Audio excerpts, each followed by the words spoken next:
আজকে বানাবো বিকেলের ক্রেভিং মেটানোর জন্য এমন একটা স্ন্যাক্স যা ছোট থেকে বড় সবার ভালো লাগবে।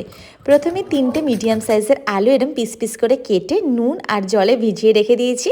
এবার একটা বোলের মধ্যে কর্নফ্লাওয়ার, সামান্য গোলমরিচ গুঁড়ো, অল্প নুন আর শুকনো লঙ্কা গুঁড়ো দিয়ে অল্প অল্প জল দিয়ে একটা লিকুইড বানিয়ে নিয়েছি পাতলা মতন। এবার দেখো আলুগুলোকে পিসগুলোকে এরকম গোল গোল করে মুড়ে একটা এপার ওপার করে এই কাঠির মধ্যে গুজে দেবে। আশা করছি বুঝতে পারছো, জাস্ট রাউন্ড রাউন্ড শেপ করে একটা এই দিক মুখ হলে আর একটা ওই দিক মুখ। ব্যাস এরমভাবে আমি কয়েকটা বানিয়ে নিয়েছি। এবার যে কর্নফ্লাওয়ারের ব্যাটারটা বানিয়ে রেখেছিলাম ওটাতে চুবিয়ে গরম তেলে দিয়ে দেবে। স্লো থেকে মিডিয়াম ফ্লেমে এটা গোল্ডেন করে ভাজবে। তাতে কিন্তু খুব ক্রাঞ্চি হবে আর খেতেও খুব সুন্দর হবে। সামান্য যে আলু ভাজা অন্যরকম খেতে হয় এই রেসিপিটা থেকে বুঝবে।